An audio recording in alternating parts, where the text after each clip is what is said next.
Bagaimana cara pengolahan kulit hewan korban yang benar sesuai petunjuk Al-Quran dan Sunnah? Rasulullah menyampaikan, hati-hati, ya. Dilarang hewan korban itu kulitnya dilarang untuk diperjualbelikan, salah satunya. Jadi disamaknya setelah hewannya meninggal, mati, bukan meninggal, mati. Di hewan disembelih dulu. Cara menyembelihnya, lihat hadis riwayat Ibnu Majah nomor hadis 3221. Dari Jabir bin Abdullah, kata Jabir, ra'aitu Rasulullah sallallahu alaihi wasallam, seseringkali melihat Rasulullah sallallahu alaihi wasallam hina yadhbah, saat akan menyembelih hewan kurban, aqbala al-qiblah. Satu, menghadapkan hewannya ke kiblat. Awas, ini jarang dilakukan nih. Kadang asal sembelih saja, hadapkan hewannya ke kiblat.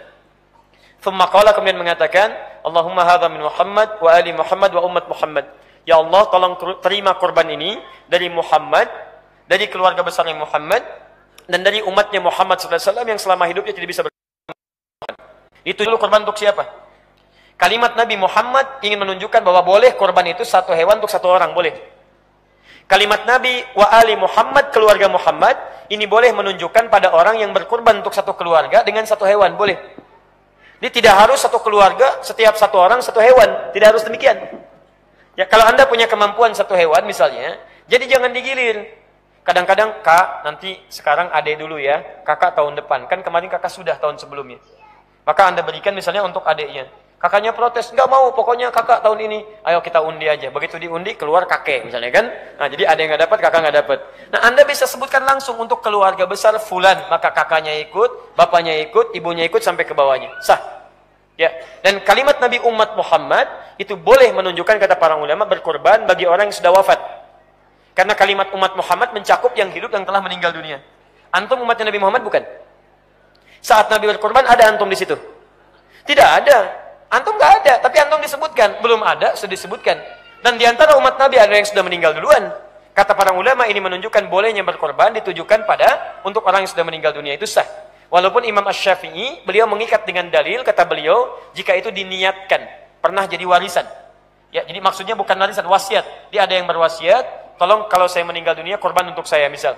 Itu kata Imam Asy-Syafi'i, itu mengikat. Tapi kata jumhur ulama tidak mesti ada wasiat karena hadisnya tidak menunjuk pada wasiat.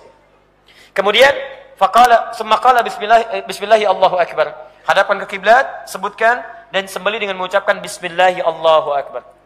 Sebelumnya kata Nabi, lihat kalimatnya, idza dzabhtum fa ahsinudz dzibhah. Kalau Anda sembelih, baguskan sembelihan. Kalimatnya dzibhah, sekali sembelihan. Jadi bukan digorok begini. Makanya kata Nabi, tajamkan pisau. Tajamkan dulu.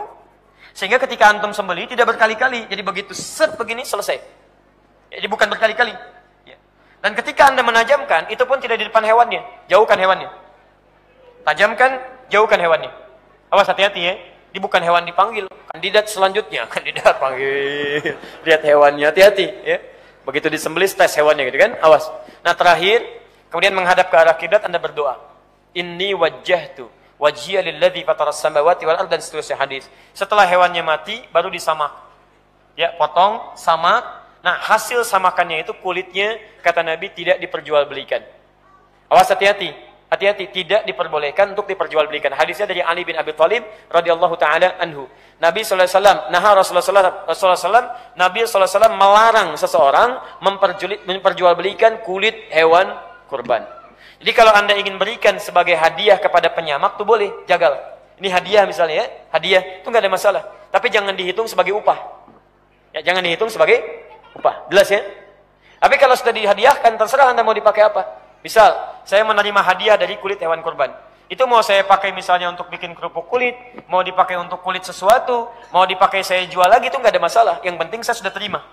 Tapi kalau yang kurban, tidak boleh memperjualbelikannya. Paham ya? Baik, makanya kalau Anda berikan, saya berikan misalnya pada DKM masjid untuk hadiah, silahkan. DKM masjid dijual lagi misalnya untuk biaya operasional atau yang lain, itu boleh, nggak ada masalah. Ya, kecuali kalau DKM memperjualbelikan, itu yang tidak tepat. Ya, belum diberikan sudah diperjualbelikan, itu yang salah. Paham ya? Baik.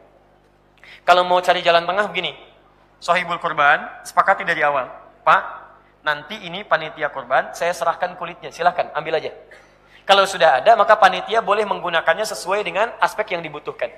Ya, misal Anda jual lagi, Anda berikan kepada misalnya yang penjagalnya dan sebagainya, itu sah, tidak ada masalah. Yang penting sudah ada akad pemberian sebelumnya. Jelas ya? Itu jalan keluar yang terbaik.